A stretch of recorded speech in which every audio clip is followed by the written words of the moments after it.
Hello, Rob Wade here. Just a quick one to intro the episode that's about to play for you. So we had a question in the mailbag, phrased thusly: what was your favourite film of 2015 and why was it Star Wars The Force Awakens? Talk about Star Wars, you cunts. Well, James, via email, you're about to get your wish. So what follows is an hour and a half or so of myself, Brad Harmer-Barnes, Blake Harmer and Sal Crouch talking about The Force Awakens. It goes without saying, we mentioned it several times in the episode, but if you want to avoid spoilers, this is not the episode for you. So skip this one, come back to it when you've seen the film, and listen out for episode 39, where we'll probably be back to just talking bullshit, like usual. Suits me. Crazy! Crazy! If you strike me down, I shall become more powerful than you can possibly imagine. On iTunes. And Hello, and welcome to The Crazy Train, special Force Awakens reaction edition. Because fuck it. Yes. At this point, it's going to be, by the time we come to it, it's going to be mid-February anyway, because of when we record and how often we schedule stuff. So, fuck it. We're just at this point, we're going to assume, rightly so, that everybody who's listening has either seen the movie or is happy to just give this episode a pass. Yeah. So this is your spoiler warning now. The spoiler warning now is for the rest of this podcast. If you don't like spoilers, you are going to hate this. So, you know, steer clear and maybe come back to it once you've seen the movie and see how you feel. That's how spoilers work. Yeah, there you go. And if you don't come back to it, well, check us out for episode 39. So I'm your host, Rob Wade. With me is Brad Harmer-Barnes. Anna Friel. Sal Crouch. Nice. And Blake Harmer. If you like my train and you think I'm crazy, come on baby, let me know. Now you've done it, I feel like you have. No, I don't think he has. No. We had a discussion. Well, if I have, fuck. We had a discussion going about whether Blake's done that one before. I don't think he has. I think, and I'd have to listen to these episodes a lot, obviously, for editing Maybe I've reasons, dreamed and it. also for quality reasons. Yeah, I thought maybe That's I why I've had, done but this then again, before, I'm right in. Yeah. See if I give a shit. podcast emotionally fucked. Solve our mystery. Chug-a-lug-a-lug-a-lug. Chug-a-lug-a-lug-a-lug. So, Yeah. this is... we're recording in early January. So, obviously, Force Awakens, when we are talking, has been out for just shy of a month. Mm-hmm. Is already pushed to be the biggest... It's the biggest movie in North America Ever, already. for anything ever, all over the world. It's gonna be- broken more records than the world record for most number of records broken. Which I think is stacking the deck, personally. Yeah. It's like, if you break 9 records and the 10th record you break is most records, that's a bit unfair. Yeah, it's because then the other person has to break 10 records before they get to that. Yeah. And also, my vinyl collection's now fucked. But it all caught fire as well. So Yeah. It hasn't been. But to be fair, you do Avatar just have a worldwide. Sam Smith final collection. Well, yeah. there's that. The only thing it hasn't beaten is Avatar. Yeah, that's worldwide. It's done it in Worldwide. America. Yeah. It's been Yeah, everywhere yeah. in America, and in China, it's already had the best day for a single. It's had the best single day takings in history, and it's had the best Disney release takings in history, which is sort of the same thing, really. Yeah, you think. So yeah, in China, where they were sort of half expecting it not to do so well for Because various it's reasons. such an American thing. It's an Yeah. American thing, Yeah. yeah, exactly. Actually, it's gone ahead and It's broken a bit all the racist records. of them, really. It is kind Yeah. of. It's Yeah. fucking Star I Wars. thought they were above that. Yeah. Who the movie going press? No, clearly no. Just the Chinese. Oh, the Chinese are. Well, how's it their fault? You victim blaming shitlord. Fucking miss ethnicity, then. I'm Miss Ethnicity. Yeah. But Hello! And what's I that? am Miss Ethnicity! who apparently is related to Mrs. Doubtfire. Hello, That's my usual accent. Yes, I'm from everywhere. All at the same time. Sometimes I'm The African. unit is sucking shock And demonstration. so, Miss Ethnicity, what is your special skill? I I'm from appreciate every- it. No, that's yours. I am very good at balloon animals of various races. Zebras. Zebras. Only you can make racist balloon animals. And not be owner. Can you do balloon animals? I've never even checked. I don't know. I reckon he probably could. believe it. It's all just like a headlock, isn't it? Yeah. You're not wrong. Right, so, seriously, this is your spoiler warning. We've done the 4 minutes of... We've given you 4 minutes grace now. This is getting out of control, listeners. If you're worried about spoilers, tune in to episode 39 and peace. Next. Anyway. I can't believe they killed Chewie. What did they do to Vought Chewie Klapchek? ripped his own arms off? What the fuck? I just didn't expect it to be an entire film about Ben Contranero. I just didn't expect it to be so Chinese. Well, that's how it did so Well, well. you know, with Lucasfilm, anything goes. It's Kylo Ren's mask. 4 minutes 20, listeners. Come on. Anyway, so Force I'm Awakens. not going to lie, this does feel a bit... I'm not sure this enhances my performance. I also don't think they're going to hear you on the microphone with Well, that. they'll be pretty much like the film itself. Bane. I could at least hear what you were saying. No, Bane is just, ooh, What, I'm Miss- a bad guy. I'm a sorry torn away She's from being a Bane is cartoon Miss character. Ethnicity as well. Yeah, Bane Both is of just them Miss be Ethnicity in a mask. Oh, Batman. I'm an equal opportunities killer. Yes, Mrs. Doubtbane. Fine. For those who are wondering, this is the Force Awakens discount. I think we'd probably got... Yeah. Yeah, I'm we gonna knew more this was going this way. Sidetracked. Crazy. It's almost like we do this on purpose, but we don't. Open to a So- Galician train. The Force Awakens. Yes. What did everybody think of Force Awakens? It made my heart hurt coming out of the cinema. But Okay. I really like it. I've seen it twice now. Did you see it in the IMAX? Because that's been a problem for me before. No. Okay, because I saw Spectre at the IMAX, and when there was a bit at the beginning where a building collapsed, and I almost felt like I was having a heart attack because the sound came through the floor up into my No, chest. I thought I had a heart attack during Kylo Ren. I'll do it. Kylo Ren killed Han, and that was the He part did. of the problem. What? Yeah. Yeah. You have a spoiler warning, and you have seen it twice. Yes. Yeah. So you didn't go in thinking maybe this time it'll be different, did you? Not gonna lie, was hoping. Is that not how they work? No, They it's were not how different every it's not time how you paid movies- for it. No, It's not how no. movies- That's a choose your own adventure book you're thinking of. Yeah. And I'll be honest, if you do exactly the same choices, 9 times out of 10 they work out the same as well. Also true. Yeah, 9 times out of 10. Bloody good trick. What happened in the other one? dice rolls. I'm going to confront Kylo Ren on this bridge. Oh. I didn't take my finger off the page. It's okay. Quick save. That's why someone Xbox, said to record stay away that. No, don't record it. It makes my heart hurt. They go Anyway. past this part. Never show this part from ever it. I think I again. might recreate that scene in Yes, so Disney obviously, Infinity. if you've listened in 6 minutes past 3 spoiler warnings and you didn't realise that Kylo Ren kills Han Solo, you're a bit of a His prick. father. His father. a bit Kylo of Ren a- is also his daughter. Yes. Because it's sort of current year. Yeah. What were your feelings? Search them. It would be How many ridic- times have you seen it now? 4. 4, okay. So it would be ridiculous of me to say that I hated it. Well, you know, I just wanted to make sure. the thing I will say about it is it's by no means a perfect movie. I think it has some flaws, some of which are more notable than others. But at the same time, the idea of the film to me was to get people excited about Star Wars again, and I think it did an absolutely stellar Yes, job. of absolutely. that. And you know, every time I've been, I've enjoyed it, and it's an enjoyable film. But like I say, with that said, I do have some issues with the plot, some issues with the characterization, some of the dialogue, various different pieces. I mean, we've got a mutual friend who really he disliked it for similar reasons to me, but a lot of them obviously impacted his enjoyment more than bothered me. I noticed a lot of the things that he pointed out, but at the same time, they didn't bother Do you me want as to much. run through a couple? I'll give you a list. I'd be actually. interested to hear a couple of Okay. yeah, just so I can cry. And then at the end of the episode, we're all just going to go, yeah, it's not that good, is it? You know what? Oh. I want to take my time back. You say that, but I mean, But tell you what, it's still the 7th best film ever made. let's make I'll tell you what, actually, a prediction here. This is the 10th of January. I'm predicting that in April there will be a run of articles on all these clickbait bullshit websites about how Force Awakens wasn't that good after all. I mean, That's my they've prediction. already started. Yeah, of course they've already started. And that's okay not to like it. Yeah, It's That's absolutely fine. fine not to Yeah, like yeah. it. You can't like everything. The movie is made knowing it can't please everyone. That's fine. Stick around. Hopefully you like Rogue One.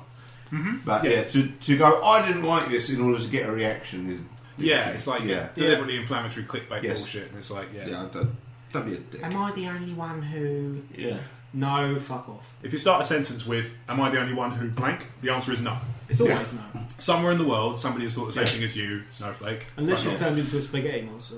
In which case, well, then even Right. then, Well, there's probably more than one who think. I think I know several people who mention Who identify to a spaghetti flying monsters. spaghetti monster. Yeah. But have they ever turned into them? I think you'll find that there are a number of people who identify as spaghetti monsters, Spaghetti and you kin. are erasing their identity, shitlord. Yeah. Spaghetti kin. Anyway, That's Also, the fiends. let's Yeah. see the Star Wars shit list. so let's have a look at the shit list. So,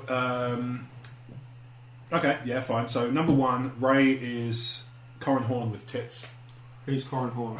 She's from Old Republic. I don't know. She's the one who's in Stackpole's books. I've heard a lot of Everything's- people complain that she's kind of a Mary Sue, and I don't necessarily buy into it. I do. That's one of the ones that I do Yeah, agree with. But at the same time, I accept that there is a good possibility, given especially given the novelisations. As far as like the wish fulfillment side of Mary Sueism, I don't necessarily buy into that because I think there's a lot of gravitas behind her as well. She's very attached to wanting to go back to Jakku for whatever reason that might be.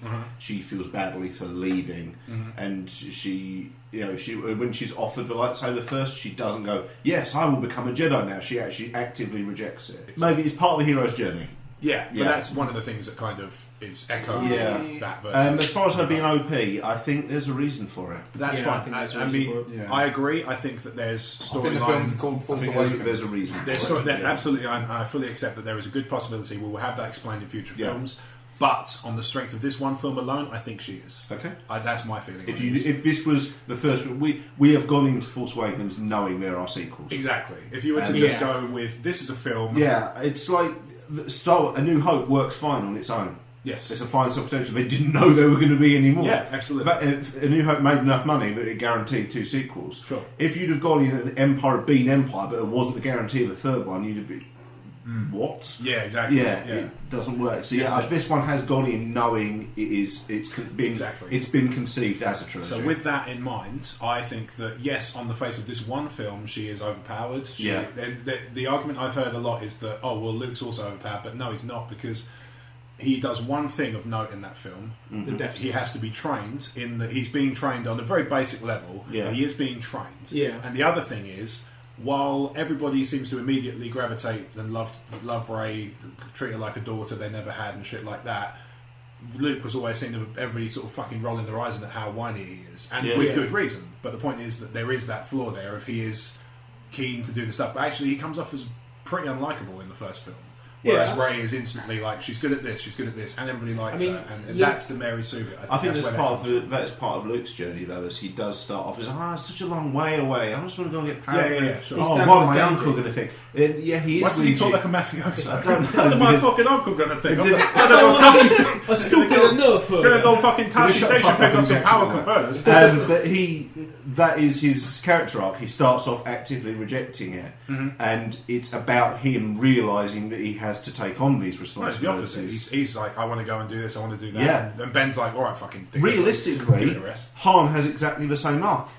Han does, yes. Yes, he is the same as Luke. I don't want to be involved in this. What I'm saying is Luke has the opposite of that. Luke goes, I want to be a Jedi like my father, I want to go and join the rebellion, I want to do this, I want to do that. I'm saying before that, there is that, I don't... Oh, I see. But that's that is the moment where he starts taking it on. Because they killed his family. Yeah. Got nothing for me here now. Yeah. I mean, people were talking about, Luke has the same journey or whatever. Anakin has the same journey as Rey. Yes. The exact, pretty much, he's the chosen one. Anakin doesn't reject it. He doesn't. No. But at the same time, again, he's Anakin like is the one that everybody... But he's flawed because... He's emotional. He becomes fucking Darth Vader, so that's pretty cool. Yeah, but flawed. I murder a lot of people. 6 movies. That's like... 3 movies. Well, he does also take down an entire Trade Federation ship on his own. Yeah. Which Trade Federation ship? Yeah. The one in Phantom Menace. Battle of Naboo. He's in Jedi Starfighter. Pretty much Starfighter. But that's I mean, he's the only human that can pod race as well. So that's the kind of and I accept that there's like an element of characters can use the Force without really knowing what they're doing. It's kind of like wish fulfillment. It will kind of help them along in ways they don't really understand. I didn't get that impression with Rey at all. I got the impression that the argument for she's good at fighting is she's a scavenger, she's had to fight to survive. It's like, well then where's the Force come into that? Suddenly for her to just go, she's a fucking, she does things that Luke can't do can only just do after 3 films. My thing about that, I know that there are other films than that, but I think what people miss the point of is that the film is called The Force Awakens. Yeah. Which is the fact that this is not just a Jedi. This is something, there has been an awakening, and this means that this is obviously there is someone of extreme importance, a bit like how Anakin was. That's why I'm thinking maybe Rey is overpowered because she is this awakening. Yeah. It's just like the clues in the title of the film is pretty much my argument.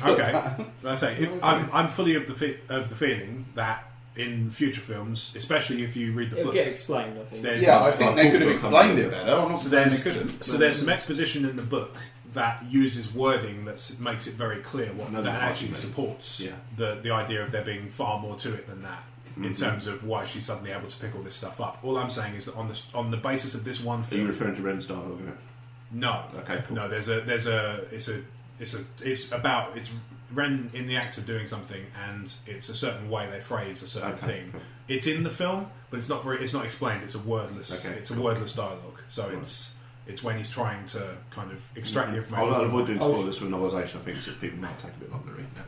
Okay, that's fine. Yeah. I haven't read any of the. That's fine. So what I can say is thing. there's a point where he's trying to extract the information from her. Okay, I'm thinking of that. There's a certain wording of the way they explain what happens in the film, which happens exactly the same as it does in the film. There's a certain way they word it that makes it obvious that there's more to it suddenly than. There is dialogue in the film that suggests that Ren knows who she is. Yeah, which is not the case in the novel. Oh, not at all. No, to a point, because he gets really angry when the officer. It's like near the start. Yeah. The officer tells him that the droids run off with. They had a girl with them.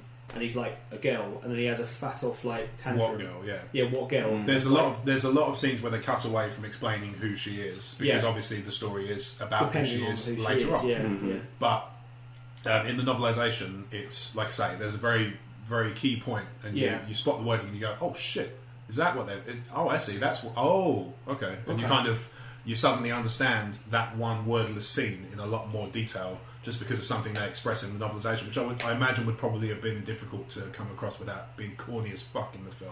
When you get there, having to tell not show. When you get there, you'll understand what I mean. Like you'll go like, oh, why couldn't they? Oh, yeah, I suppose it's kind of difficult to get across in a way that's not. They've had to be very deliberate in how they portrayed Rey. Yes, I think yes. There are. If you were making a film, just a normal film. You'd abide by like normal filmmaking logic, but they've had to apply like future sight to it almost. Yeah. To see how the whole thing will pan out. And if only there's a better word like foresight that would explain. Foresight. Yeah. Foresight. There you go. Force tapas. What was your other point? Starkiller Base is just a big Death Star. I'm done with the super weapons. I think we've had 3, hasn't it? Again, in the book. The Starkiller Base is explained a lot better, and as a result, you can understand why it appeals more as a choice than the Death Stars and stuff. Sorry, is this an actual novelisation of the film? Yeah. I'm talking about the novelisation. Alan Dean Foster. Sorry, I didn't know they'd even released that. I thought there was just Uprising, and I didn't know. They do differentiate it. Or whatever. What is the name of the book that came out before Star Wars? Before the Awakening. Aftermath. Yeah. Oh, yeah.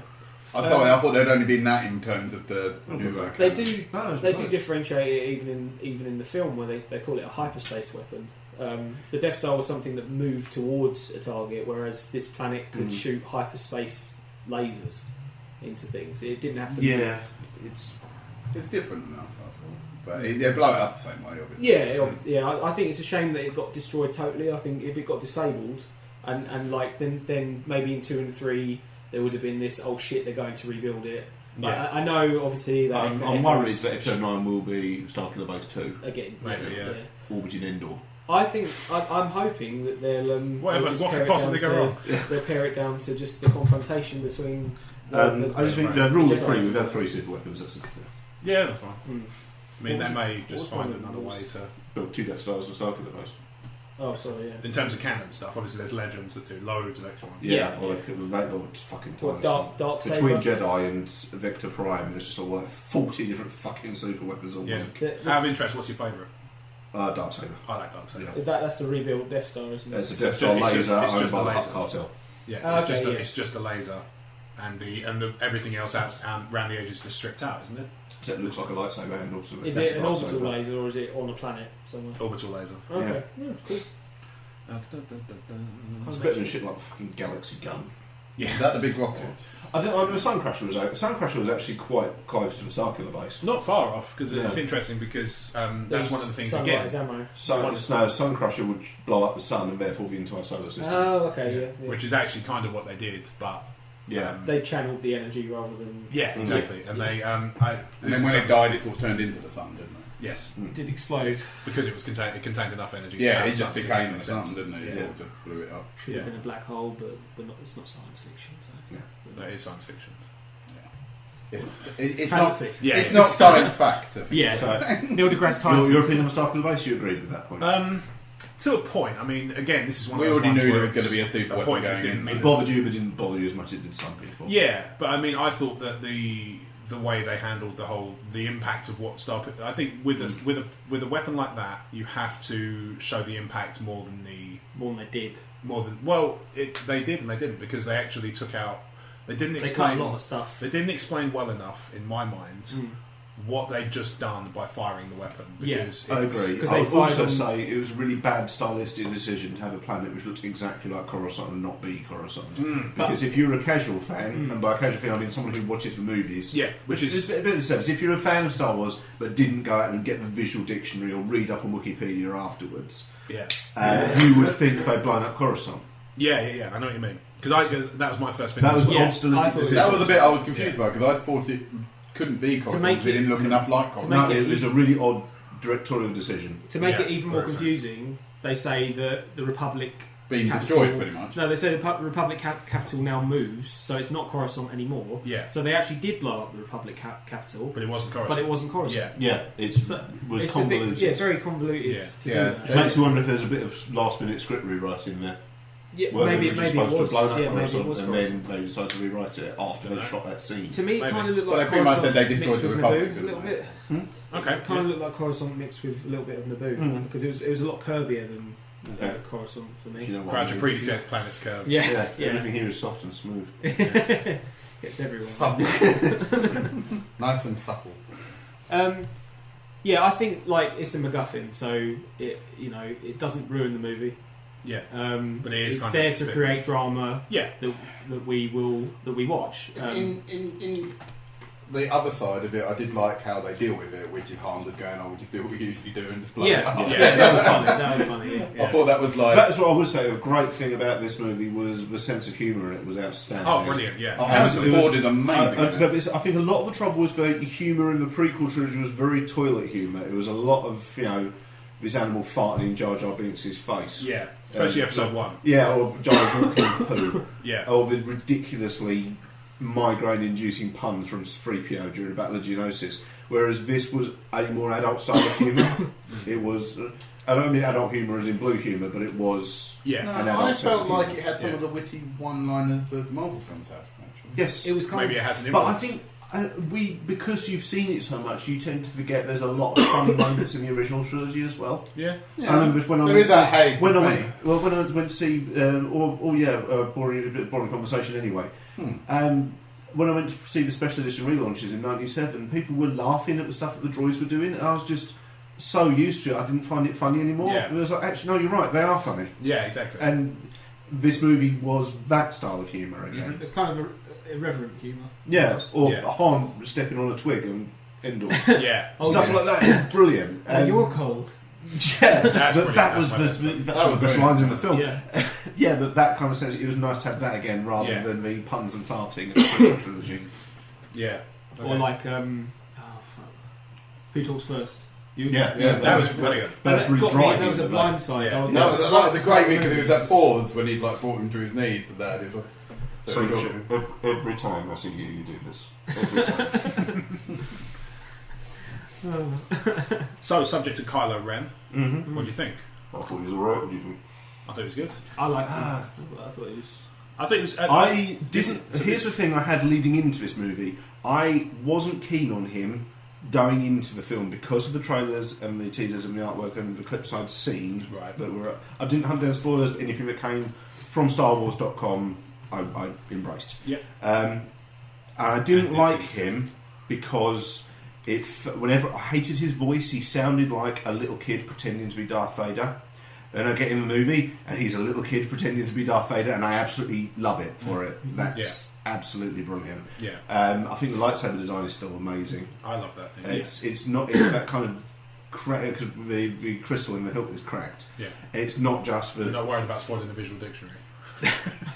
Is that why it makes a weird noise? It's one of the favourites, but it's not just the guard for me. It's the sparking and the flaming of it as well. I really like. It's like an afterburner. It's a weird noise. It's like a diesel saber. It doesn't exist anymore. We talked about this way back when the first trailer. Yeah, because I thought he just didn't build it right. They didn't sound right. Yeah, and it's to reflect his personality, I think. Because they've retconned lightsabers crystals to be reflective of the user. It's not as direct not as that. It's kind of like. No, I'll look into that. So it's like it's a thing that kind of it's imbued with you with the spirit of the person who uses it. So when you're more focused and more serene. Yeah. Because actually, somebody pointed out that in the last fight, when she channels the Force, the blade goes thicker. I've heard that. I'll have to look at it. I don't remember seeing it, but then I wasn't looking for it. So I think it's one of those things you've got to be looking for. There's a few things like that. Actually, somebody pointed out, and apparently this is verified by people who've been back with that in mind and seen it again, that when in the scene where Finn and Han are looking to blow open the door, and then Han spots Rey behind them and realises they don't need to, there's a shot of Snoke, or something that looks like Snoke in the window. There's like a shot of a kind of ghostly looking face, and apparently it looks like Snoke. Oh, really? It just flashes in and flashes out, but apparently it's there. Oh, interesting. And people are wondering if Snoke is kind of surreptitiously guiding that sort of thing. Oh, interesting. I'll look actually he's kind of more in control of it than it appears. I mean, in the Legends canon, there was not really, apart from stuff like the cave on Dagobah, they'd never really done stuff like physical objects could be imbued with the Force. But since the reboot, and I've noticed it in Rebels and in some bits of Clone Wars, that has become a thing, that objects can, obviously we see it in Force Awakens with the flow walking or the vision that comes from when Rey touches his lightsaber. There's obviously now a thing that objects can take on aspects of the Force. Probably why Kylo's got the Vader helmet. That's why Ezra finds the hollow one. I mean, use it to keep my keys in as well. But I mean, it's how Ezra finds the hollow one. Potpourri from Mustafa. It's actually ashes of probably Darth Vader that he comes into.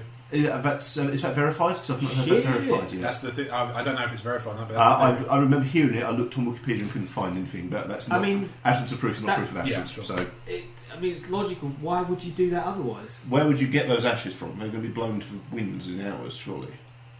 True. Yeah. Unless somebody who it feels reaching to me, but it wouldn't be entirely possible. It wouldn't be the biggest stretch of credulity in Star Wars. Let's be honest. Absolutely. So that's fine. Yeah.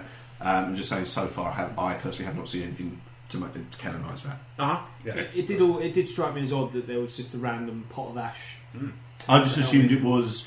It maybe not Vader's ashes, but it was a physical connection to him. The burn and the ash and the fire connection when he thinks of Vader. Maybe it was his legs and maybe it was psychosomatic connection rather than. Where were we? We were talking about Kylo Ren. Okay. Yeah. So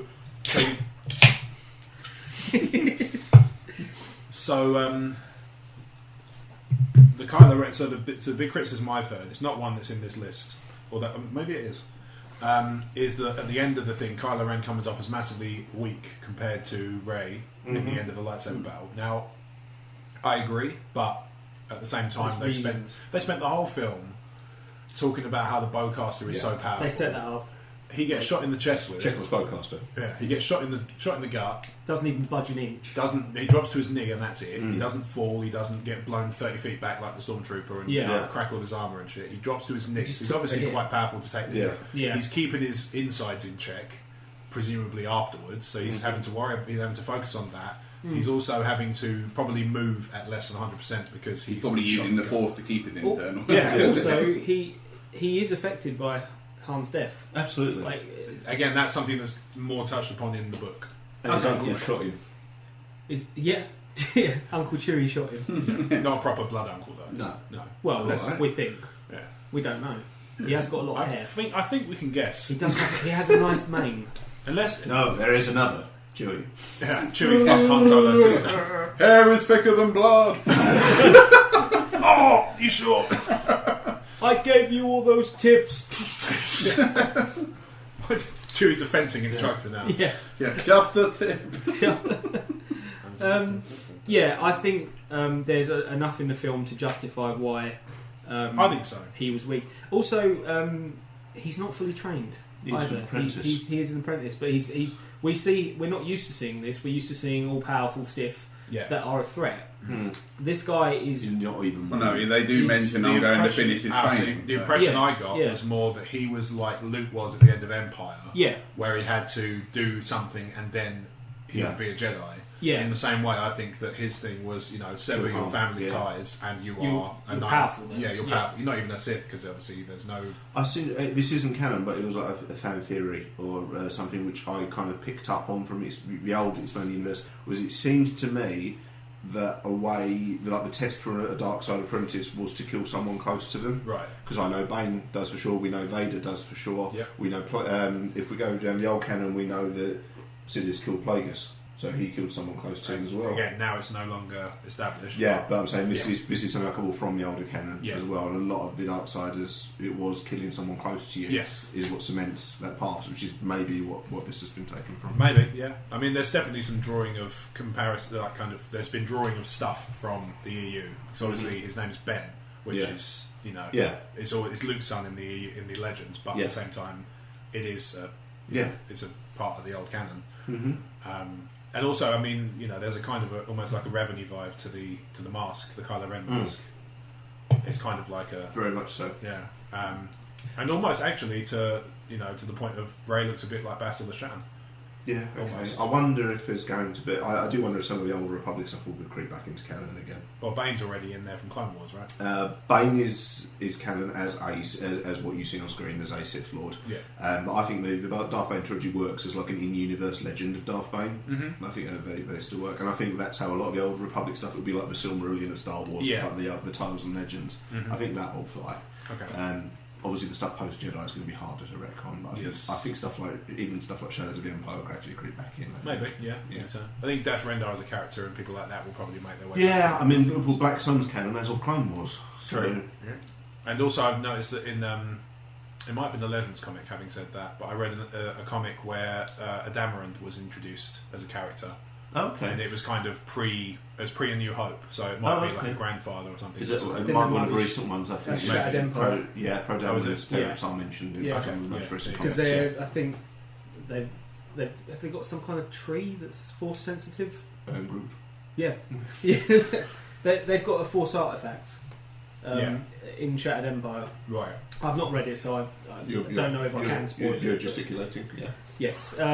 No, I think picked up off the internet, but yeah, they've got because there's theories of how Poe could be force sensitive, and don't want him to one of them is that he was born near a force artifact, and that force artifact was a tree of some kind. Well, I mean, there's people who kind of have some force sensitivity that aren't Jedi, like Maz Kanata. Later, Maz Kanata. Maz Kanata knows we don't know. We don't know if she. Well, she says, "I'm not a Jedi, but I know the Force." Yeah.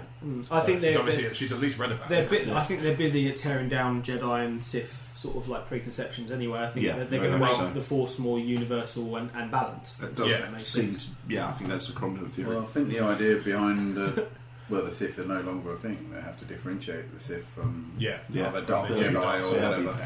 Yeah, but at no point. I mean, at no point is the Knights of Ren established to be a dark side group. They're just called the Knights of Ren. They are the Knights of Ren. Yeah. There's people in there with blasters. There's people in there. There was a civil war of Knights of Stimpy as well. Yeah. You have never faced such a test. You idiot, Kylo.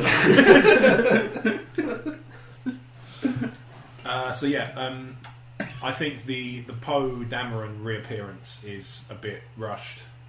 Yeah, it made me wonder because especially if they don't really explain how he gets out of Sands. No, so it made me go: is he a clone? Is that the story we're going down here? There are loads of Poe Damerons. I know that the second viewing of what I've heard, but the first one was like, that's a bit convenient, and it turned out it was just a bit convenient. He was actually supposed to die. Yeah. When with the sand thing. His original character in the concept art is called John Doe. Oh, okay. So he was supposed to die. Okay. But not John Poe. After they filmed that bit, I think JJ did a few rewrites and was like, we can't get. That's what drafts are for. Yeah. That's fine.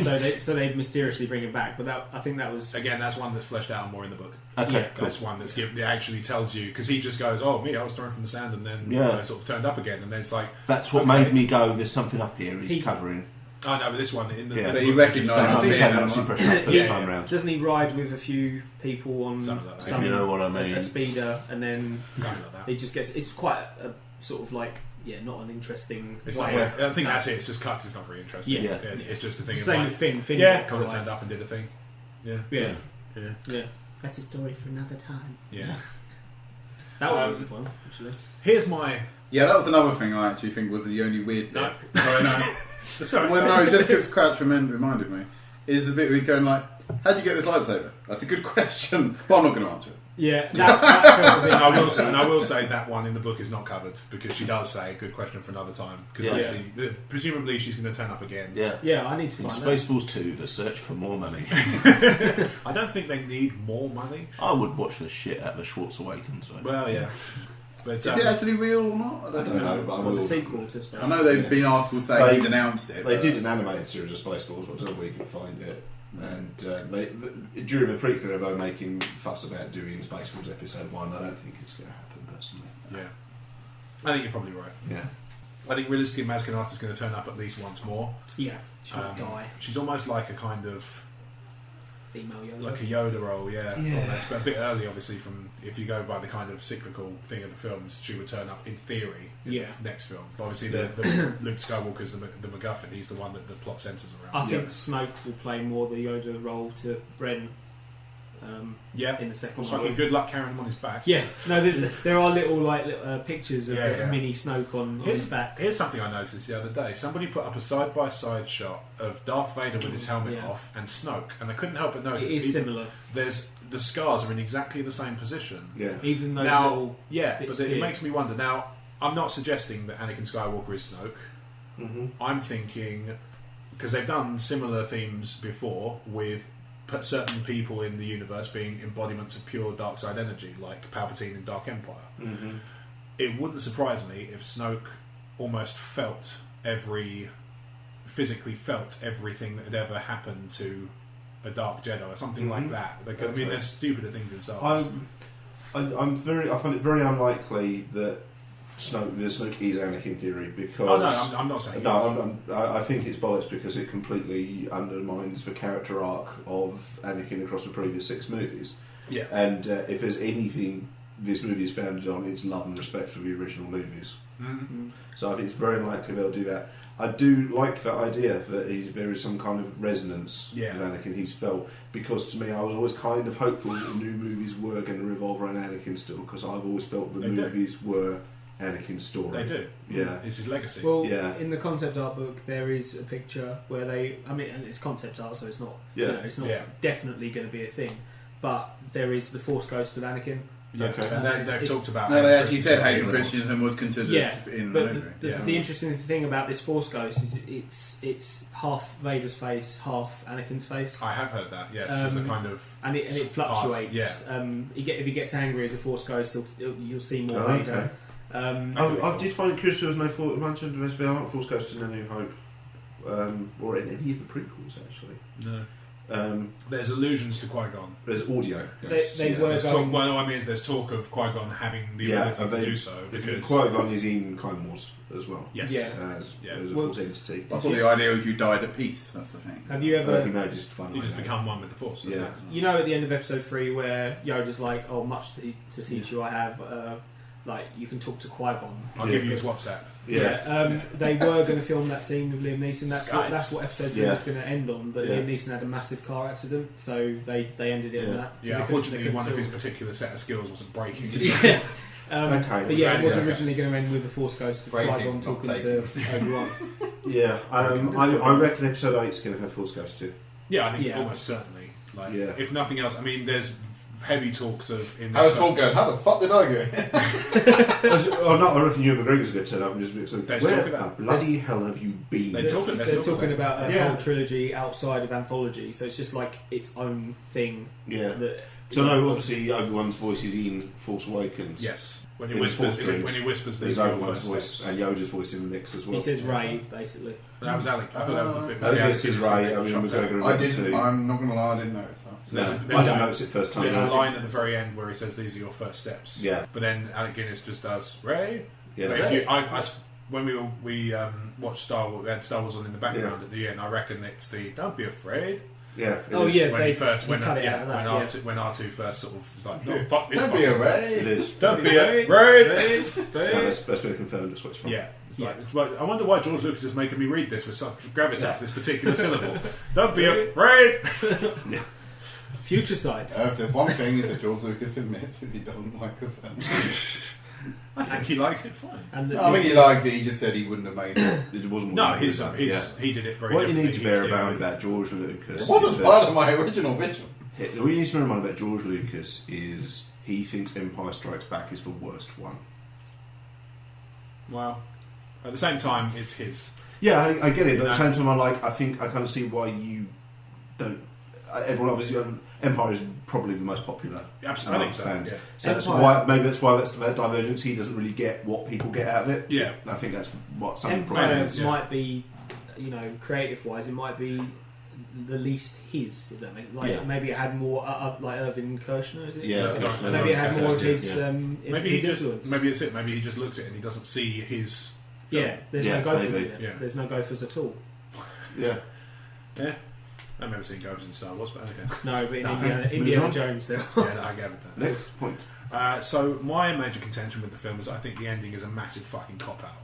The very end. R2 just the Astromech Awakens. R2 just suddenly goes, "Oh, blimey, so sorry. Where have I So I thought to miss a Queen's speech. What have I missed? Yeah. Also, map. Sorry. Yeah, it's up here. Low power mode. Couldn't you charge him? The bit that got me was here's this.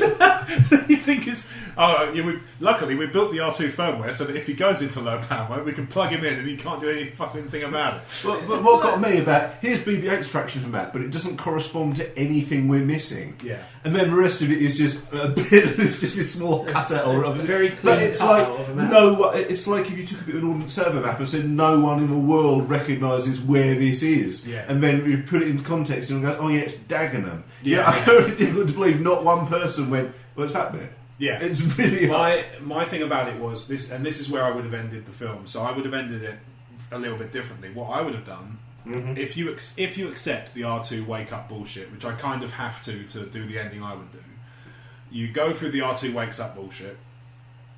Ray gets in the Falcon with Chewie, pilot seat. Okay, so what you like about that?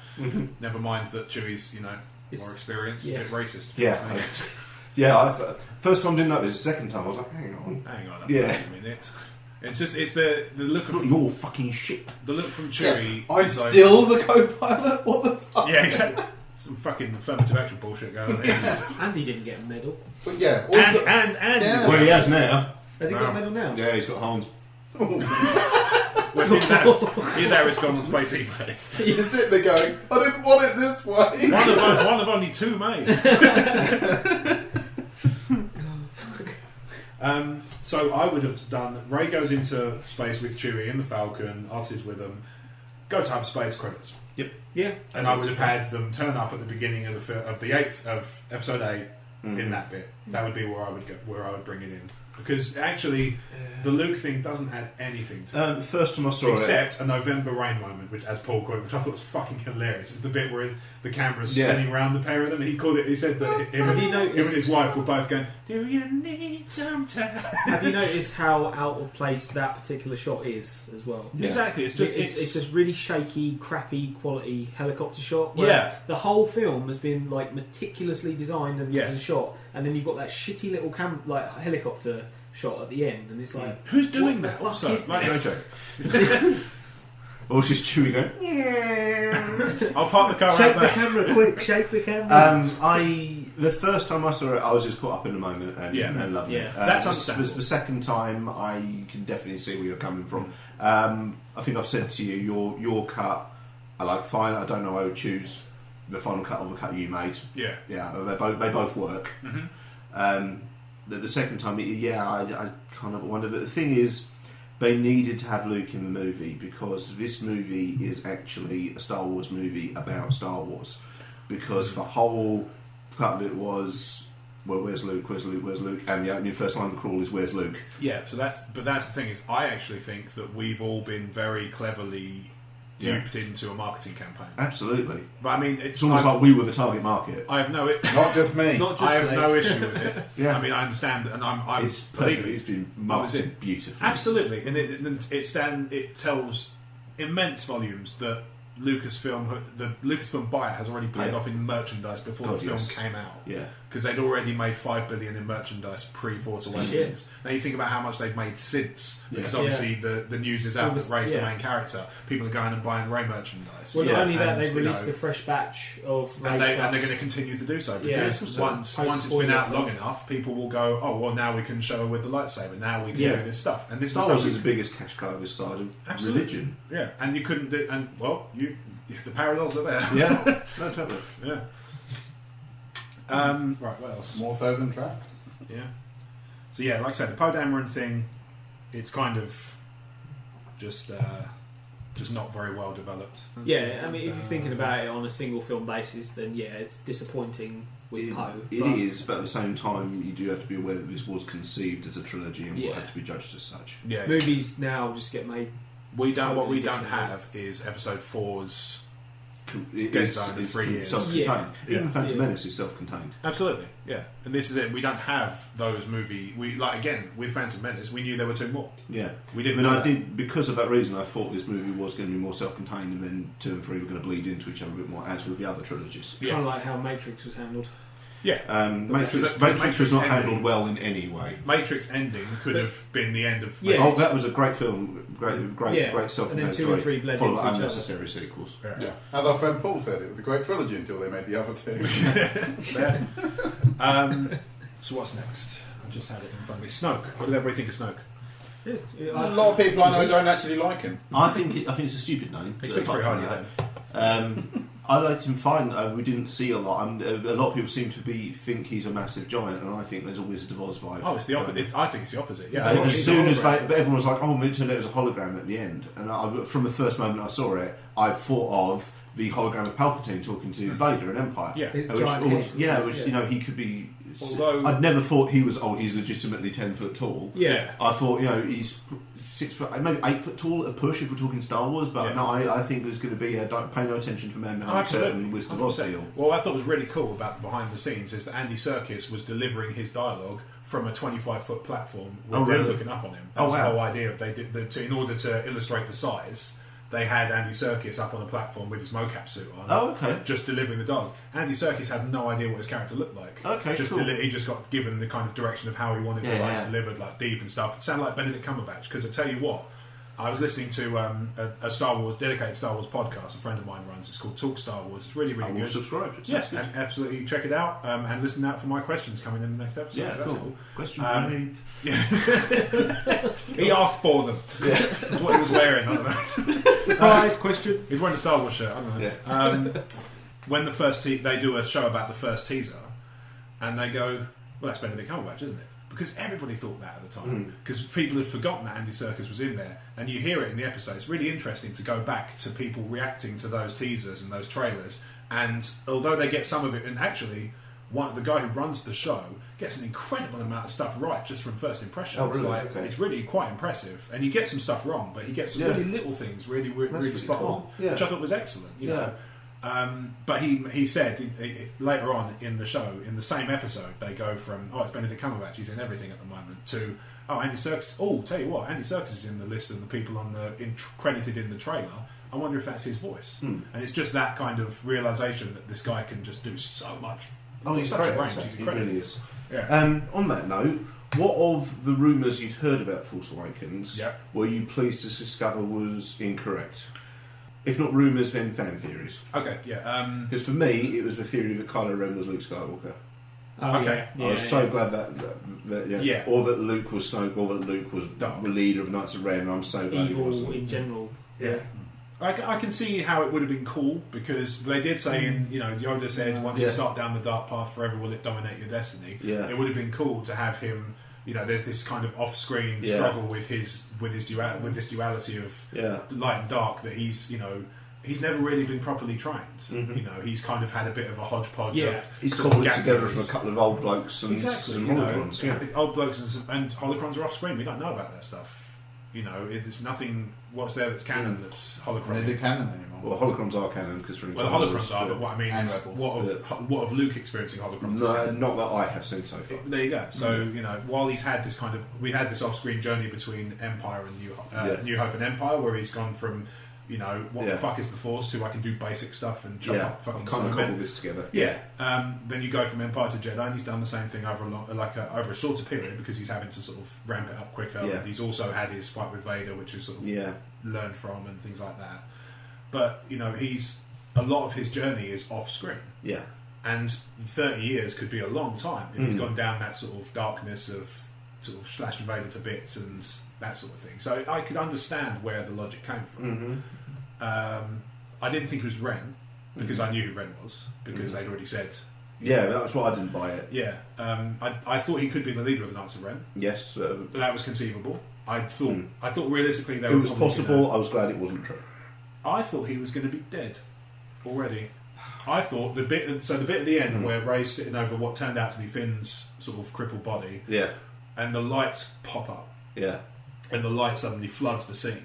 What turned out to be the Falcon's engines, I thought it could have been Luke as a Force ghost. Yeah. Kind of coming back and saying, You mean like Gandalf the White? Exactly like Gandalf the White. Absolutely like Gandalf the White. Nice. I thought that could be exactly how they'd go down that route. Or he'd just appear in the film for the first time. And, we didn't know in that when we watched the trailer that was after the lightsaber fight finished. Yeah. So for all he knew, Kylo Ren was behind her saying fight or something like that, and then Luke Skywalker just comes in and punks the bitch out. Yeah, we didn't know, so there was no way of knowing. And I was still thinking right up until the point where you saw the Falcon's engines, and you realised that was what caused the light. I was like, this is where he comes in. This is his bit. This is his bit, and I was waiting for it, and it didn't happen. So it's one of those things. Like I said, the trailers did this masterful job of leading us in. The trailers with no idea. And I think it would be a bad idea to kill two people. What I think is incredible is that they managed to keep it all under wraps in current year -1. Yeah, I mean, it was. I remember I'm there saying, we are, back in the days of Phantom Menace, 3 months in advance you could buy the novel, you could buy, Star Wars sticker album and have the entire. Buy the soundtrack and get Qui-Gon's funeral. Yeah, but I was like, even like a day before release, I knew nothing. Exactly. It was. I was literally going in like I have literally no idea what this film is about. Yeah, and it was incredible. What I thought was really cool. I was really happy going in on Sunday, like days after it had come out, and no one had actually given it up. Yeah, because people respected it. There was like clickbaity bullshit websites that were trying it on. Yeah. The fact is, they can die a death. Yeah, as I've said before. Yeah, enjoy the sacks of shit.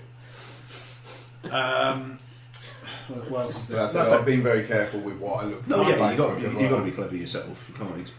So one that I've heard is that there are some people. This is not just unique to one person. I've heard a few people say this that they're not happy. I wonder if it's just because they don't necessarily like the character of Kylo Ren very much, but they're not happy to have Han's death purely be a character advancement moment for another character that they don't like. I disagree. I think that's the best reason to have a character death is the advancement of another character. I think it helps that you like Kylo Ren. I didn't particularly. No, it gives you a reason to hate him now. Yeah, you do legitimately hate him for it, I suppose. Yeah. It gives you a reason to hate him. You didn't have a reason to hate him. To say that a character death is stupid because it enhances another character. That's a reason for a character to die. It's pushing the story forward. It kind of adds. If he dies and the next film Kylo Ren's exactly the same as he was in this film, then that would have been a redundant death. Yeah, quite. Yeah. Because Han Solo, Harrison Ford has wanted Han killed a couple of times over. Yeah. In Jedi, he wanted to blow up the shield generator, with him inside. Yeah. Like stopping it happening. To give Han a heroic death. And also because he was saying, I've got no storyline ties, there's nothing keeping me in, there's no necessity for me being in past that point. It was he probably had to be in that went, hey JJ, please, for fuck's sake, kill me. Yeah, 100%, absolutely. He wanted it, and previously no one said no to George Lucas. Now, no one said no to Harrison Ford. Yeah, no one says yes to George Lucas. Yeah. Can I have a pizza, please? Yeah. No, George Lucas. No, George Lucas. You will have fajitas. I do agree that Han's death has to serve a purpose. Otherwise, it will be redundant. But I believe it will. If we accept his death as a certainty, whatever happened in that film, how else could it have been made meaningful? Mm-hmm. Yeah, I get what you mean. I was actually. This is one of the things I was going to ask later. whether there was anything that you predicted that you got spectacularly wrong, which you would have liked to see instead, or how you would like. I did not predict Han dying. I thought it was going to be Chewie, and the reason I thought that was because of Life Debts. Yeah. Because they'd actually just released a book. As the film got nearer, I actually thought my theory held more water because they just released a book called Life Debt. And it struck me that the best way to explain it to people ready for the film was to bring out a book all about it. I didn't want them to kill any major character. I thought if they were going to kill off anyone, they were going to kill off R2. The reason for that is because Kenny Baker is so ill. Right. And also because of how much marketing had pushed BB-8 instead. Okay. It does also think... Looking back... I think at the time that theory still made sense. Yeah, I can see that. Yeah. And also they've hardly used him anyway. Well, yeah, he spent the whole time in Maryland. He's not very well. Prick. Well, they don't need him in the film anyway. No. They don't need a part of the guy operating. I was annoyed that I saw 3PO. One of the best bits of the movie was 3PO's entrance. That was I agree. fucking I perfect. find 3PO really, really grating. That's you're supposed to, and that's why it was so good. It was just this emotional moment. He just came in. It was a big moment. Amazing. It was a big moment, and 3PO completely balls of it. That's why I can't stand him. No one likes 3PO. No, I like gay robots. I think Anthony Daniels knows that, and that's why he runs with it. I like gay robots. GoBots. Yeah. That Terminator from it's in Terminator 3 near the end. Yeah. Was he gay? It's in the Bible near the beginning. I don't know. I mean, he's even grating in the episode of Rebels he's in. Does it seem? All right. Here's a question for you. Following on from the Han Solo thing. Yeah. Does it seem like Chewbacca got over Han's death really fucking quickly? Considering what Han was like when Chewie died in the Legends, yes. Yeah, quite. Because Han goes on this massive sort of oblivion bender. 6 month long bender. Yeah, exactly. And he's pushing his family Black away. Falcon. He's pushing his kids away. Yeah. He affirmative actions the Falcon. Yeah. Yes, you can. Yeah. If you ask why you're a racist. Yeah. I changed the Falcon No, to black. You can't just ask Falcons why they're black. No, I was thinking more Avengers. Yeah. I was thinking Fantastic Four. So change this to black, and if you ask why you're a racist, this is the Black Falcon. Dude, I'm right here. Yeah. So did people feel like that he got over it a little too fast? Yeah. No, I thought he was horrible, and I think he was sad later and afterwards, but he was sort of like, oh yeah, I'm surrounded by bad guys and I've still got to blow up this fucking space station. Well, yeah, I mean, actually, had to get out there. He was sad moping around on the Falcon a little bit, but he also got to say he's still in the combat zone. He's got to get out. Yeah, and we don't know how much time realistically passed between them landing after the Star Star base and setting off to find Luke. Well, it could have been a few weeks. 6.5 months. I think is probably a bit short. No, I do agree. It's one of those. I was fine with it at the time. Looking back, maybe they could have handled it better. But at the same time, the movie was one of the longest Star Wars movies as it was. My understanding is with the first cut he did before he started whittling it down was 2 hours 50. So there is a lot of footage. Well, they're talking about 20 scenes being on the Blu-ray. They've confirmed they're not going to do a special edition extended edition. That is the movie, but there will be deleted scenes on the DVD. Good. I'm fine with that. Yeah, that's how I like to. I think you sometimes get extras on iTunes anyway. So. I think probably. Yeah. I prefer that approach, to be honest. I'd rather not have another cut of the film. I'd rather just have a cut with a separate thing that I can check out if I want. I'd much rather have that. Yeah. Well, they'll be on YouTube. Yeah, probably. So, what do you think happens next? Apart from Rogue One, ignore that. No, just so I know. I've heard very strong rumours that Hayden Christensen's back for Rogue One. As Vader. Okay. Well, James Earl Jones is voicing Vader in Rebels. I mean, I'm not saying he's going to be the voice, but I think he's probably... Isn't he a little short to be a Vader? I've also heard a lot of rumours there's going to be a CG Peter Cushing in Rogue One. Okay, because there is a CG Peter Cushing in Revenge of the Sith. Yeah. Which is... Well, CG enhanced. Yeah. CG enhanced, yeah. But never mind, I've heard nothing confirmed of it. I've heard it's one of those... you hear a rumour once, you go, yeah, bollocks. I've heard it a few times from a few different places. Yeah. And it would make sense to as well. Yeah. As far as episode 8 goes, again, I've got no idea where this is going to go. Yeah. Anything could happen. I'm pretty sure...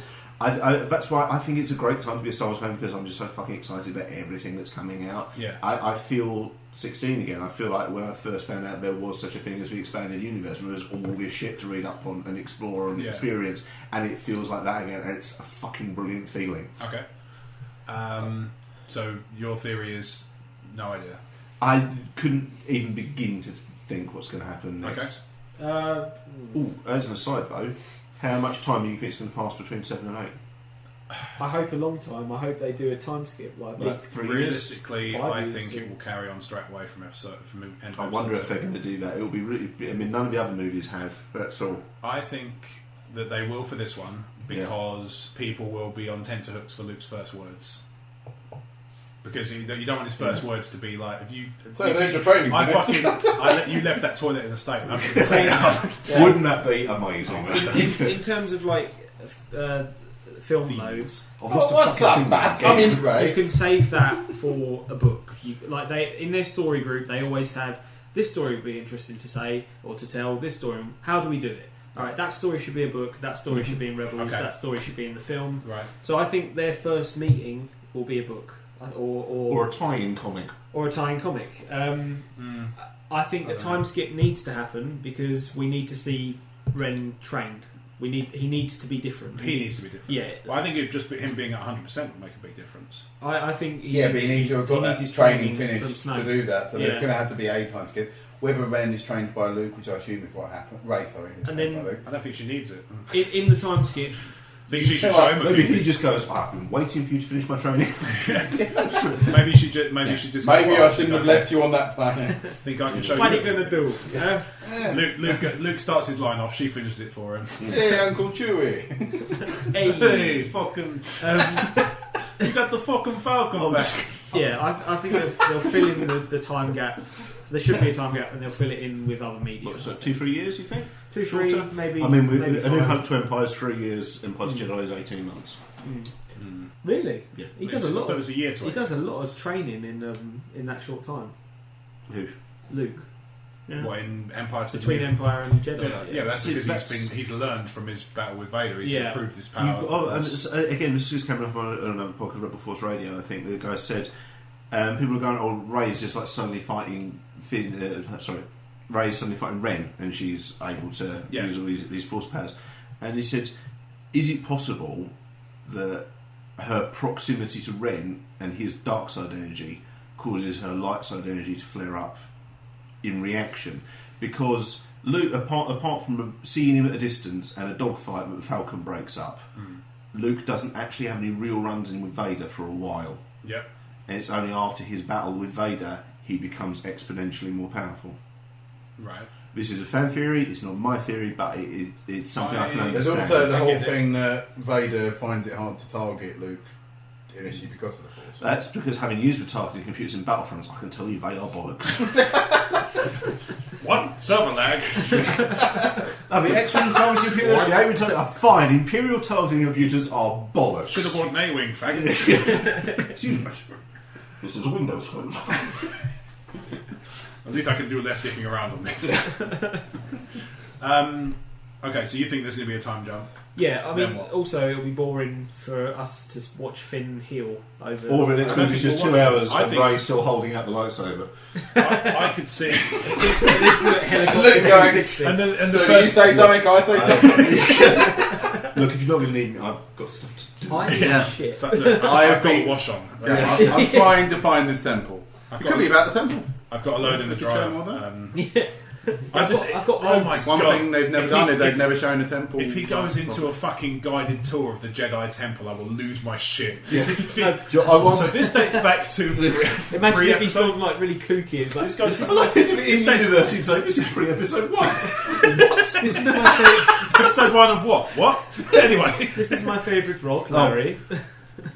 You got a bit crazy. Talking with one of my friends, and we said we would like in episode 8 we would like Chewie to have his revenge on Ren. And I said I want to see him rip his arms out of his sockets because that's an unfired Chekhov's gun for 30 years. Not in the okay, yeah, cool. In the films, yes, but in some sort of revenge. And my friend said what he'd like to see is Chewie go for Ren, and Ren just kind of force pushes him or throws him out away, right? And then Luke comes in to make the save, and he may maybe have a fight with Ren as well. That'd be nice to see. I said the improvement I would make is Chewie gets thrown out, Lando makes the save.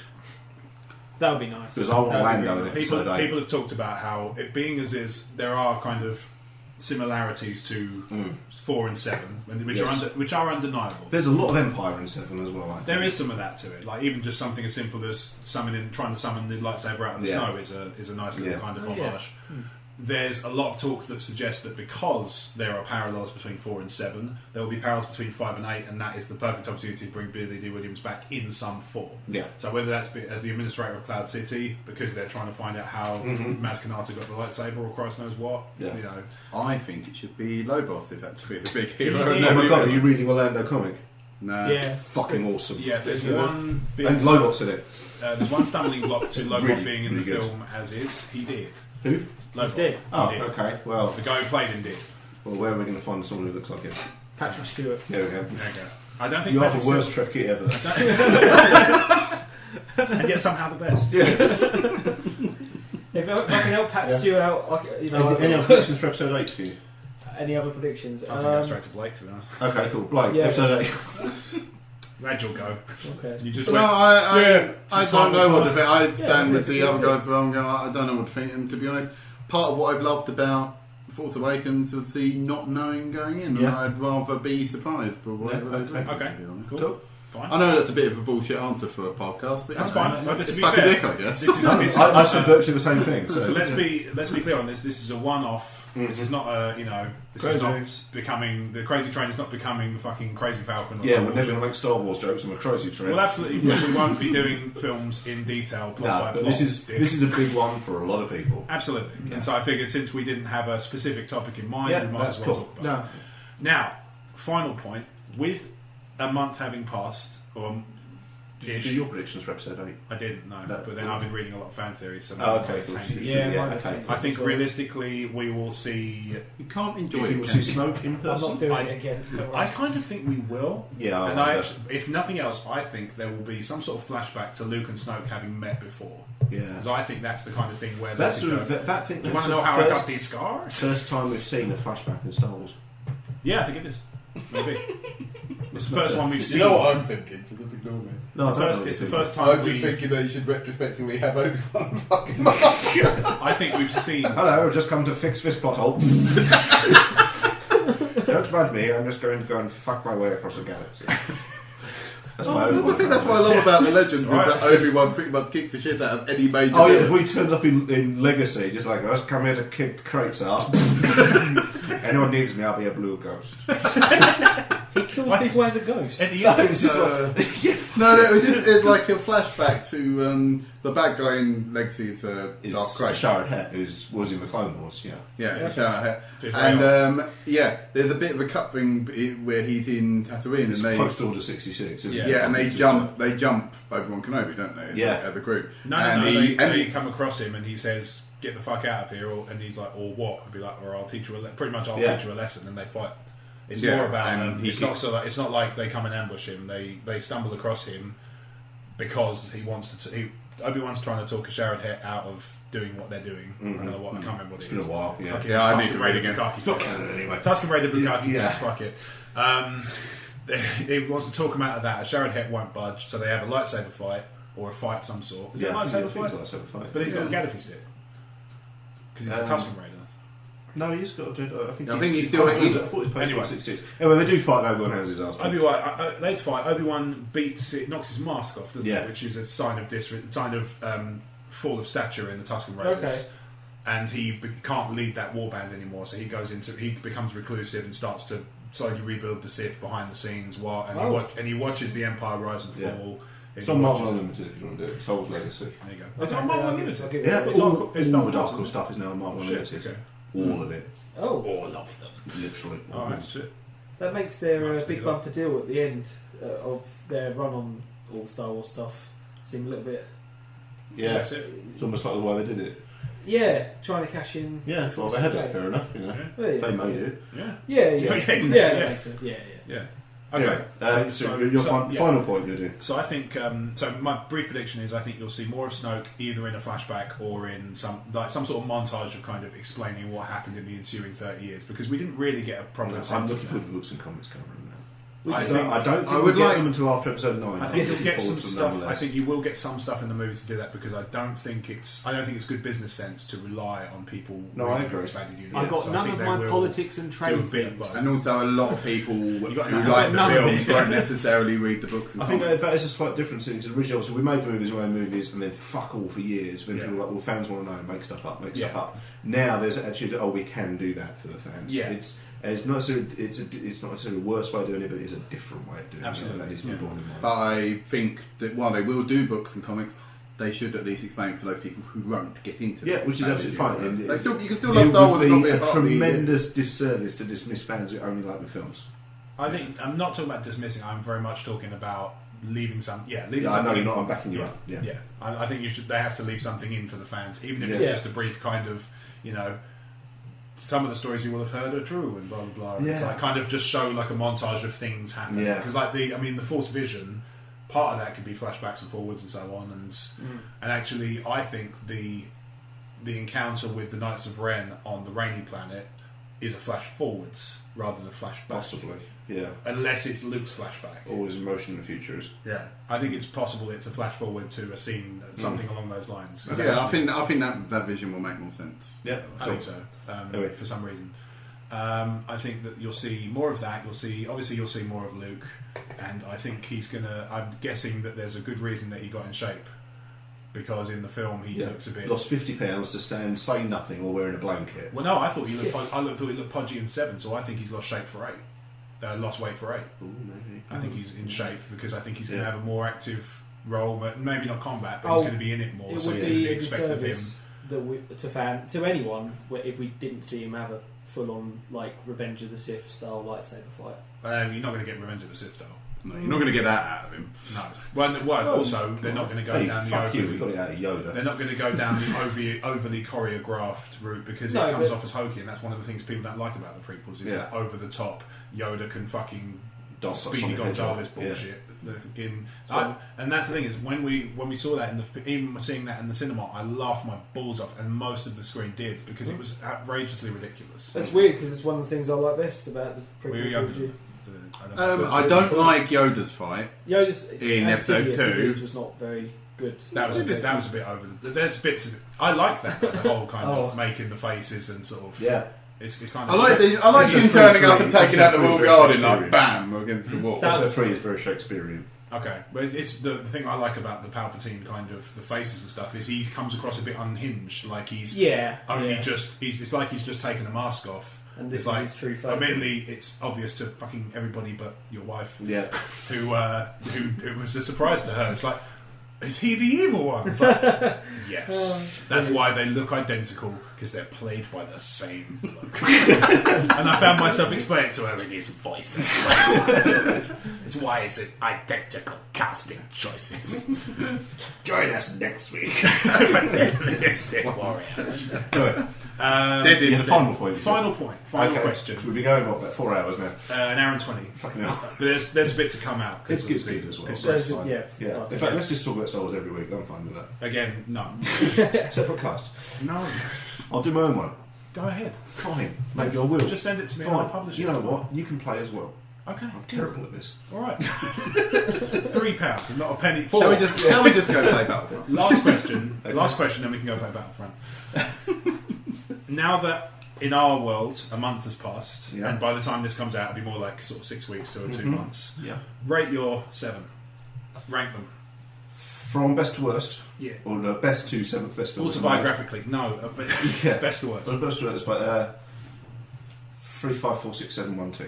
3, 5, 4, 6, 7, 1, 2. Okay, so you rate A New Hope over Jedi? Yes. You rate Sith over Empire? I do. Okay. It's ask me again another day. It'll be 5-3, but those two are so close. You like a football match? Yeah, I was just looking up into the distance because I think you probably cried. No, I love Revenge of the Sith so much. Okay. Yeah, that's my favourite one. Yeah. All right. So Crouch. 3, 7. Wow. 5. Yeah, 3, Sorry, 7. Blake just sounded like a piece of furniture being moved across a wood floor. Yeah, 3. Sorry, 3, 7, 7, 5, 6. 5, 6. You got 4, 1, 2 left. Okay. I'm not suggesting it should be in that order. That's the ones you got. Yeah, 4, 1, 2. I hate 2. I really hate 2. Mate, it is still the 7th best film ever made. Well, Die Hard. Clone Wars. It's not the lightsabers. Reg's a little Clone Wars movie. It's more of a TV movie. It's kind of hard to place. It is difficult. Yeah, this is why I'm saying kind of based on the cinematic universe. No, I'm just saying. I think Clone Wars movie makes episode 2 the 8th best one. Maybe. I did see Clone Wars at the cinema. Yeah. The animated one. I like it. It's a Star Wars movie. A bit fun. Yeah. It's also Chris Lee. It doesn't feel a lot. There's a lot of it doesn't feel like a Star Wars movie to me. Like just not having the opening crawl. John Williams is the guy who makes Star Wars. Yeah, it does help a lot. Yeah, the first time I saw it was really jarring. The Star Wars, the Clone Wars soundtrack has grown on me over time. So it might dig up the soundtrack over something on music streaming service. Yeah, it's a grower. Mm. Same with actually the Force Awakens soundtrack.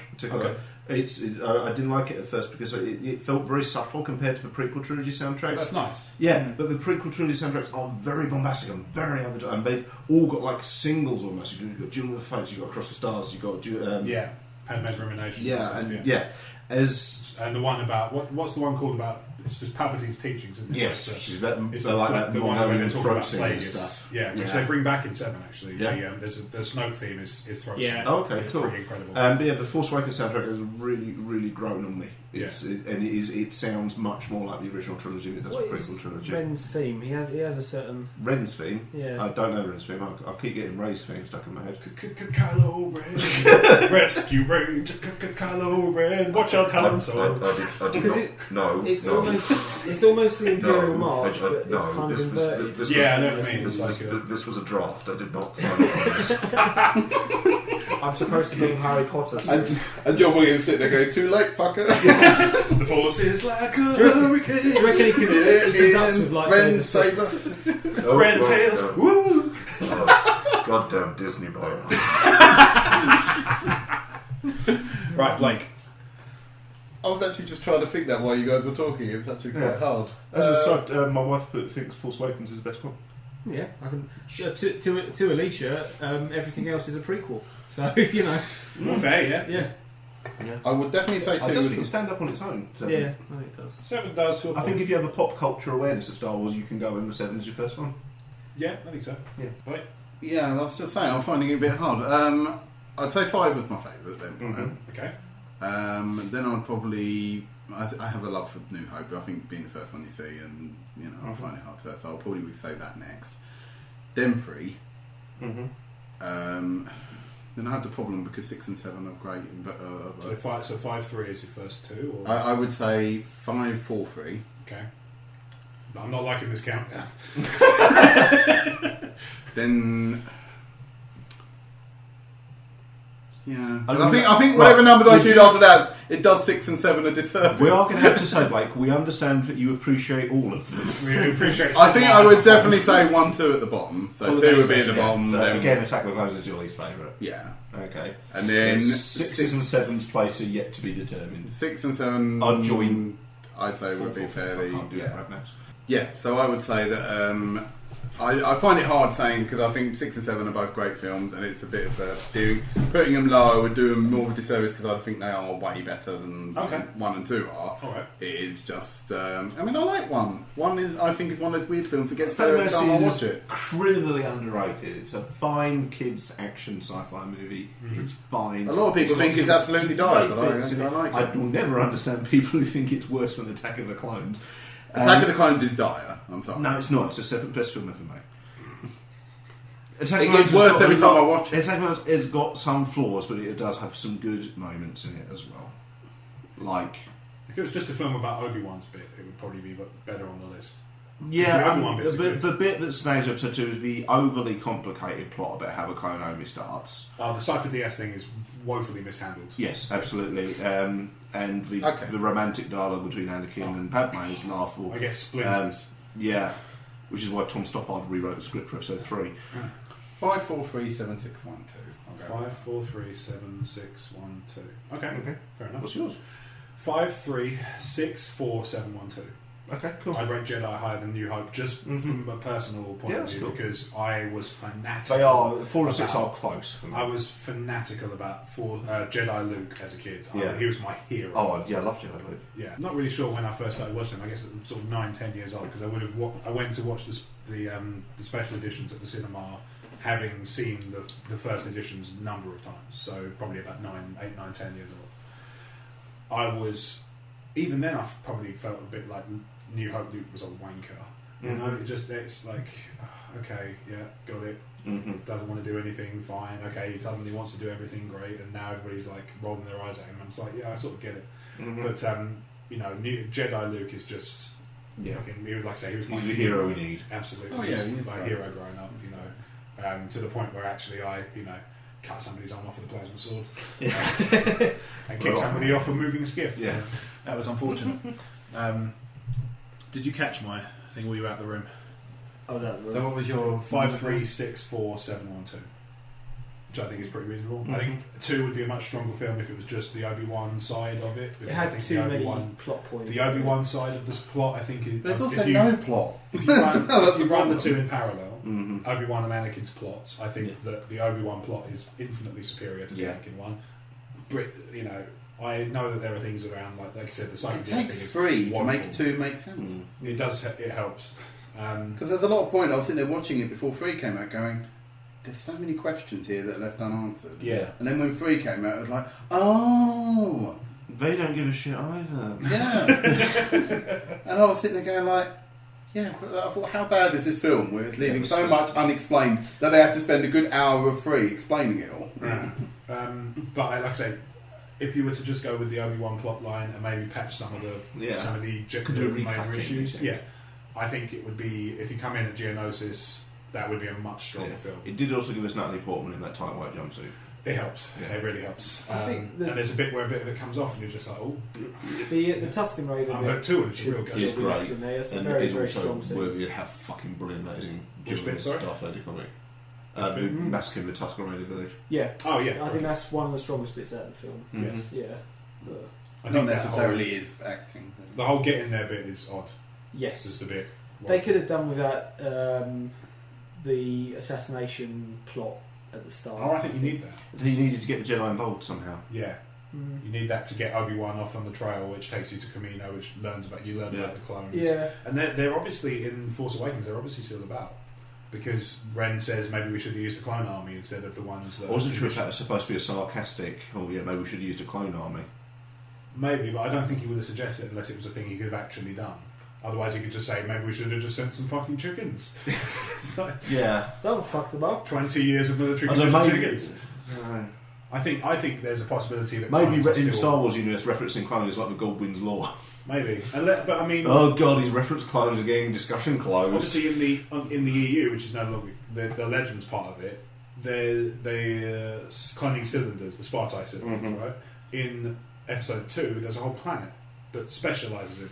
To me, that seems like that planet didn't just go anywhere. Maybe it's been sort of taken over by the Empire and used to sort of bolster up the Stormtrooper numbers. Yeah. I think it's realistic that there are conscripts by the time New Hope comes out. I don't think it's all clones by any means. Yeah. Otherwise, when they took the helmets off on the Falcon, disguised themselves as Stormtroopers, they'd have gone, "We've got twins, what have you? What are the odds? What are the odds? Yeah. We got twins." And yet one shorter than the other. Yeah. On your little shorts, be a Stormtrooper. Oh, it's perfect. These are just our size. But I think that it's entirely possible that clones are still about in a more limited form. You know, and actually in Episode 2, although it's not, I doubt very much it would ever tie in. They say if you need more, we're going to need more time. Why not? You know, why couldn't they kind of put an order in, as it were?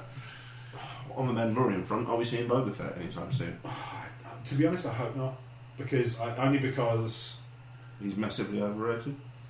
I think I like the whole idea that Maz Kanata's castle is of people who are almost, for the sake of argument, vanquished by her kind of pirate band or whatever it is. So the Mandalorian flag's obviously in there. Yeah. I think there's a possibility that it's almost like a war trophy. Yeah. That maybe she's been involved in disputes with these people and kind of beaten them at something. I kind of took it. There is a Knight of Ren who looks a bit Mandalorian. Yes. But I also... I can't pick it out on the video, but I've seen screen grabs, and sometimes it really looks Mandalorian, and sometimes it really doesn't. It's the guy on the right. Far left. Far right of Kylo Ren. Yeah, Ren's Ren's right. Left in shot. Yeah, left in shot. Oh no, I'm thinking of my right. Okay, yeah. Cool. Okay, so... Maybe, I didn't look that far. I mean, it could just be Death Watch as well. It doesn't have to be Boba Fett. Yeah. I think it could be somebody with a Mando, because obviously we've talked about Kylo Ren has a kind of Vader fetish. Mm-hmm. It could be a Knight of Ren who's got a Mando fetish. Yeah, absolutely. Isn't the girl in Rebels a Mandalorian? Yes. Yes. Yeah. With the flag thing... I thought she has the same armor kind of guns. Because it's like... Her place is like a free house almost, like Tortuga in space. Yeah, I wasn't sure. I didn't see it as a war trophy. It's kind of everyone's welcome. Yeah, yeah, that's okay. what We're flying your colours. Here, you know. Well, I thought it was a den of scum and villainy. Yeah, I just wonder why she's there, don't it? I do have a weird theory about he's an admin. Boba Fett. In that, I think we have already seen him, and I think he died in front of us, and we just didn't realise. The guy at the start, the old man, he does have a completely different name. Yeah, and he's obviously not from New Zealand. Yeah, both spells and pronounce his name differently. Yeah, but in the concept art design book... Sidious and Palpatine, we didn't see that coming. In the concept art design book, they say that his costume was designed with Boba Fett's cloak and colours in mind. Why you would do that for a random character? It doesn't make sense. Say he could be Mandalorian or could be Death Watch. Yes. I think apparently Lars Anteca is somebody who's either cropped up or is going to crop up in the expanded universe. Yeah, I kind of feel like he, that was she's and we saw him die. Kylo killed Boba. Yeah, he sounds Wolverine, doesn't he? Yeah, I thought he was just someone from Alderaan. Yeah. Or somebody for whom Alderaan held sovereignty or something like that. Yeah, okay. Another. I mean, because they've never. Although I did sit there going, a principality. Yeah. Although I did go, oh, it's Max von Sydow. Nope, there he goes. He's going for Sean Bean's record. He's started late, hasn't he? No, I think Sean Bean's going for many Max von Sydow films he survives. No, probably not. No, even Conan is record. Yeah, deleted. He gets killed in deleted scenes. So they get to the end and they go, something's not right. Cool. So overall, if you had to assign an arbitrary number score value to The Force Awakens, now that time has passed, you've had a chance to digest it a bit, what would you think? Out of 10. 9. Okay. Crouch? 9, because nothing is perfect. Alright. I'd say 8. Okay, I'll go with 7. Is it because you appreciate 8? Are you Blake BA? Are you BBA? Oh, yeah, I forgot about BB-8. Maybe 9 then. Yeah, 7 to me feels fair. Okay, cool. Just like I say, it's not a perfect film, but I enjoy it. Yep. To me, 7's not a bad score. No, that's why I say 8 is flawed. Good. Yeah, fine. Cool. Right, well, thank you for listening to the one-off Force Awakens Star Wars podcast, and I'm Aaron Spike. If you're listening, maybe turn up to the next one. Yeah, you might have some fun. Come out to the course, we'll get together, have a few laughs. Yeah. So if you've enjoyed, Uncle Chewie will make you an offer. You can't. Will you fuck off? You got the fucking Falcon back. So I can go see Maz Kanata. What a wonderful phrase. She's sleeping with the Wampus. It means hang on. Kuna Matata means no worries. And Maz Kanata probably means loads of worries. Warno. Yeah. Bits and pieces. That's a dig at Ebo. So if you've enjoyed episode 38 of The Crazy Train or 1138, should have thought of that at the start. Well, I'll have it. Yeah. I'll release a special edition that brings it in and adds a couple of dewbacks. Yeah, also one of our original podcasts. My original vision had an extra fucking rock at the beginning. So if you enjoy our conversations, you can find the rest of the Crazy Train archives on iTunes and on emotionally14.com. That's 14. You can find us on Facebook and YouTube and Twitter at emotionally14. I'm at Rob Wade Vision. Sauerkraut's at Grost. Blake's at Fuck's Sake Blake. He put a fucking theory about episode 8 that blew me away the other day. You have to be quick to find it. But he put a theory that blew me. Alright. Crouch's Jizz Awakens. You can find Brad on Instagram at brad.harmerbarnes. We haven't written a Star Wars song yet. No Star Wars song yet. I don't think we should. From Sauerkraut and Xenophobes, but I think you should write nothing but Star Wars songs. I mean, from now on, certainly. Cantina songs. put some lyrics to that bit from the episode 7 Cantina song. Yeah. I can't even remember how it goes. Knock and roll. Yeah, yeah. Big like a sort of, mistakey. you know, it's like Lou Reed post heroin. Kind of. Big mistakey. So if you want to submit questions or comments about either the Crazy Train or the E14 Gamecast, which is our sister podcast, you can email podcast@emotionally14.com and preface it with the subject podcasts. Yeah, it works. Yeah. Dick pics. Cool. All right. Thanks for listening, and may the force be with you. Always.